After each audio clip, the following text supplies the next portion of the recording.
Okay बेटा। सो हमें ये 11.1 के 5, 6 और 8 क्वेश्चन यहाँ पे हम सॉल्व करेंगे।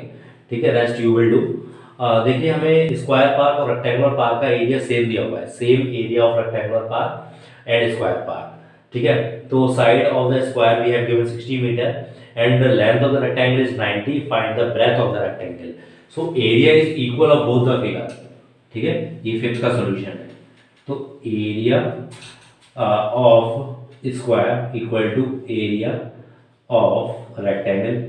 ठीक है, अच्छा मैं ना यहाँ पे कुछ जो सॉल्यूशंस है ना उसको शॉर्ट में लिख रहा हूँ, तो आप ऐसा मत करिएगा आंसर में, जब आप आंसर शीट लेकर आएंगे एग्जाम में, तो ऐसा मत करिएगा please, it is my request to you कि आप शॉर्ट में मत लिखिए। जैसे मैं लिखा एरिया ऑफ एस मतलब स्क्वायर है, सो एरिया ऑफ रेक्टेंगल है, तो ऐसा आप एग्जाम में मत करिएगा वरना क्वेश्चन पूरा गलत हो जाएगा स्टार्टिंग से। आप सोचेंगे यार आंसर तो सही है, फिर मार्क्स कहाँ कट हो गए। तो इसी तरह से खासकर से बोर्ड एग्जाम में ये अभी से आप प्रैक्टिस करोगे तभी तो बोर्ड की फॉर्म में लिख पाओगे अच्छे से। ठीक है, तो मैंने यहाँ पे थोड़ा शॉर्ट में लिख दिया है। ठीक है, आप लोग इस चीज का ध्यान रखेंगे। सो एरिया ऑफ स्क्वायर, तो एरिया ऑफ स्क्वायर तो बेटा होता है साइड स्क्वायर होता है। ठीक है, और एरिया ऑफ रेक्टेंगल होता है L इंटू बी होता है। तो बेटा स्क्वायर की जो साइड है डेट इज 60, तो 60 स्क्वायर इक्वल टू लेंथ कितनी दी हुई थी 90 और ब्रेथ हमें तो फाइंड आउट करनी है। सो यहाँ पे 36, 6 का स्क्वायर 36 होता है और 2 जीरो अटैच हो जाएंगे। अभी जो मल्टीप्लाई में दिया हुआ है वो 90 डिवाइड में आ जाएगा, हट हो गया, 9 4 से 36 होता है और ये जीरो बचेगा। ठीक है, सो बी, तो बी की वैल्यू यहाँ पे कितनी आ गई 40, ये वैल्यू हमें मीटर, ये वैल्यू कैलकुलेट करनी थी। ओके बेटा, सो इस तरह से आप ध्यान रखिए दोनों का एरिया इक्वल है। और एक चीज और ध्यान रखिएगा बेटा, जो भी मैंने बताया आपको कि इसे इस तरह शॉर्ट में मत लिखना। ठीक है, सो फिफ्थ क्वेश्चन ये हो गया बेटा। अब देखिएगा सिक्स्थ क्वेश्चन क्या दिया हुआ है। एक वायर है जिसकी जो शेप है that is in rectangular form. ठीक है, मतलब कोई भी वायर है उसको रिवेंट करके रेक्टेंगल के फॉर्म में बना दिया है, उसे दोबारा रिवेंट किया गया है। ठीक है, rivet in the shape of the square, उसको स्क्वायर के शेप में रिवेंट किया गया है। ठीक है, सो जब भी इसी तरह के क्वेश्चन अगर आते हैं ना रिवेंट वाले कि एक वायर में दूसरे वायर में, स्पेशली 2 डायमेंशन, तो उनका जैसे कि एक सर्किल है। ठीक है, सर्किल एक वायर है तो उसको सर्किल के फॉर्म में मोड़ दिया, तो सर्किल, और उसे फिर दोबारा रिवेंट किया तो स्क्वायर की फॉर्म में मोड़ दिया, फिर दोबारा रिवेंट करेंगे तो वो एक रेक्टेंगल की फॉर्म में उसे टर्न कर देंगे, रेक्टेंगल की फॉर्म में टर्न कर देंगे। ठीक है, सो इनमें आपस में इनका पेरीमीटर बराबर होगा। ठीक है, यू विल कीप रिमेंबर कि जब भी हम इस तरह की शेप्स को रिबेंड करते हैं, ठीक है, तो उनमें पेरीमीटर बराबर होगा। ओके, अंडरस्टैंड, मतलब इसका पेरीमीटर, इसका तो पेरीमीटर नहीं सर्कमफ्रेंस होगी, तो ये तो हो गई सर्कमफ्रेंस 2 पाई r, और इधर ये स्क्वायर है तो ये हो जाएगा 4 इंटू साइड, और इधर हो जाएगा 2l प्लस b। तो ये आप कॉम्बिनेशन ध्यान रखिएगा। ठीक है, एक सर्किल को रिवेंट किया, एक वायर है उसको पहले सर्किल में, सर्किल से स्क्वायर में, स्क्वायर से रेक्टेंगल में रिवेंट किया।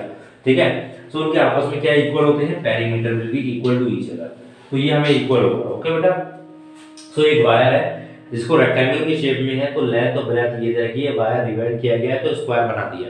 यानी अगर मैं यहाँ पे वायर को रेक्टेंगल उसका पैरामीटर निकाल लूं तो वही पैरामीटर किसका होगा, स्क्वायर के बराबर हो जाएगा, क्योंकि अभी मैंने बताया था ना कि स्क्वायर से रेक्टेंगल तो पैरामीटर इक्वल होगा। ठीक है, तो parameter of rectangle equal to parameter of square. तो यहाँ पे मैं सॉल्यूशन कैसे लिखूंगा इसका, यहाँ पे लिखूंगा, चलिए मैं पूरा लिख रहा हूँ, आप भी गलती करोगे। Parameter of rectangle equals to parameter of square. ठीक है, सो ये तो बेटा आपको पता होगा, ये इम्प्लाइज का साइन है। ठीक है, L plus b equal to 4 into side, तो 2 लेंथ बेटा हमें कितनी दी हुई है 40 और ब्रेथ दी हुई है 22 इक्वल टू 4 इंटू साइड, हमसे साइड ही पूछी गई है, तो ये हो जाएगा मल्टीप्लाई, अगर मैं पूरी करके बताऊं तो ये 62, ये तो 62 और इंटू 2 करेंगे तो 124, और ये मल्टीप्लाई में डिवाइड में आ जाएगा। ठीक है, सो यहाँ पे जो साइड होगी डेट विल बी साइड, तो 4 से कट हो जाएगा 4 3, ठीक है, और 4 31 मीटर, सॉरी सेंटीमीटर दिया होगा तो सेंटीमीटर, तो ये आ गई इसकी साइड। अब नाउ हमें ये भी दिया हुआ है, पूछा गया है कि हु इनक्लोज मोर एरिया, मतलब एरिया किसका ज्यादा होगा। तो आपको पता है बेटा कि जो एरिया होता है स्क्वायर का that will be side into side, ठीक है, और रेक्टेंगल का एरिया एल इनटू बी। सो कौन इनक्लोज ज्यादा करेगा, तो वो हम कैसे यहाँ पे कैलकुलेट करेंगे, देखिएगा। जैसे रेक्टेंगल में तो हमें यहाँ पे लेंथ और ब्रेड्थ दी है, तो एरिया, ये भी क्वेश्चन कंप्लीट नहीं हुआ है, ये वाला पार्ट बचा हुआ है, ठीक है, ये आगे का पार्ट है। सो एरिया ऑफ रेक्टेंगल, ठीक है, l into b. So length बेटा कितनी दी हुई थी 40 इंटू 22, 4 टू जा 8, 4 टू जा 8, और ये 0 अटैच कर दिया सेंटीमीटर स्क्वायर। तो ये तो आ गया एरिया ऑफ रेक्टेंगल। अब यहाँ पर फाइंड आउट करेंगे area of square, side square, ठीक है। तो साइड स्क्वायर में 31 स्क्वायर, ओके। अब देखिए इसका एरिया कितना हो जाएगा, इसको जैसे मुझे लिखना है 31, देखिए मैं आपको थोड़ा बहुत बता दे रहा हूँ, थोड़ा बहुत समझ लो। वैसे तो मैं डायरेक्ट मल्टीप्लाई कर सकता हूँ, 31 और 30 प्लस 1 लिख लो इसको, इस वाले को, ठीक है।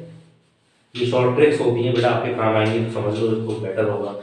सो 31 के मल्टीप्लाई 3 बन जा 3, 3 3 जा 9, और ये 0, और 31 की इससे मल्टीप्लाई 31, तो ये 1 6 और 9 सेंटीमीटर स्क्वायर। तो ये इस तरह से एरिया आ गया स्क्वायर का, एरिया ऑफ रेक्टेंगल ये है। तो हु इनक्लोज मोर एरिया, तो rectangle enclose more area, sorry square enclose more area, तो स्क्वायर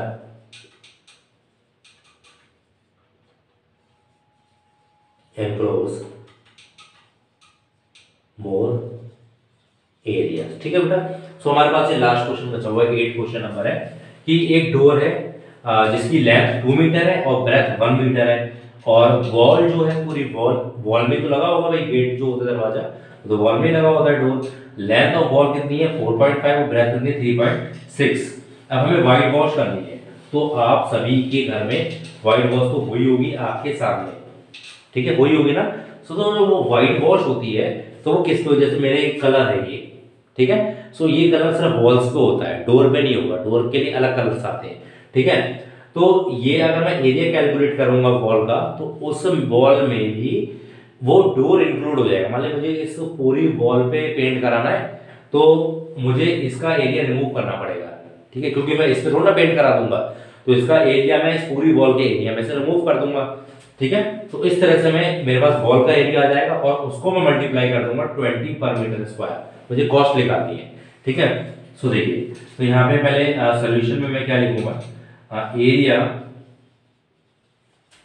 ऑफ वॉल, ठीक है, एरिया ऑफ वॉल। वॉल तो भाई रेक्टेंगुलर शेप में, जिसमें मैंने आपको बताया था 3 डायमेंशन वाला, ठीक है, पहले वीडियो में बताया था मैंने, तो बिल्कुल वैसे ही है, ठीक है। तो एरिया ऑफ वॉल कितना हो जाएगा रेक्टेंगुलर शेप में, तो लेंथ कितनी है 4.5 3.6, इस तरह से, ठीक है। तो देखिए जल्दी से मैं यहाँ कैलकुलेशन कर लेता हूँ, ठीक है। 6 5 या 30, 3 6 4 या 24 और 3 27, 5 3 या 15, कैरी 1 3 12 और 13, तो 0 2 5 1, और यहाँ 2 के बाद डेसिमल है, तो जो हमारा आंसर होगा that will be 15.20 metre square, ये हो जाएगा मीटर स्क्वायर।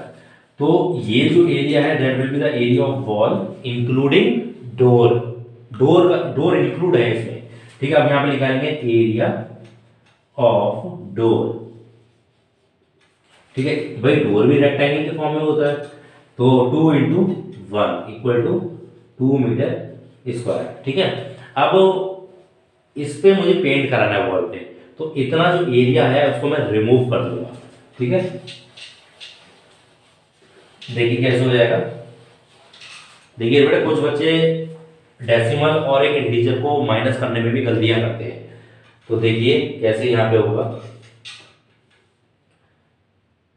यहाँ पे लिखना है मुझे area of wall without door, ठीक है।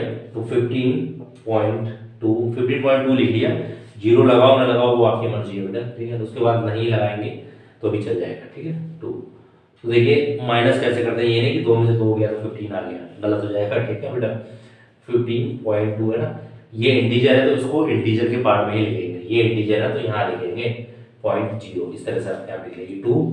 ठीक है, माइनस करेंगे तो कितना हो जाएगा 13, तो 13.2 इस तरह से, दैट इज मीटर स्क्वायर। अब मुझे कॉस्ट फाइंड आउट करनी है। ठीक है, अब मेरे पास जो है बेटा वो 13.2 मीटर का एरिया बचा।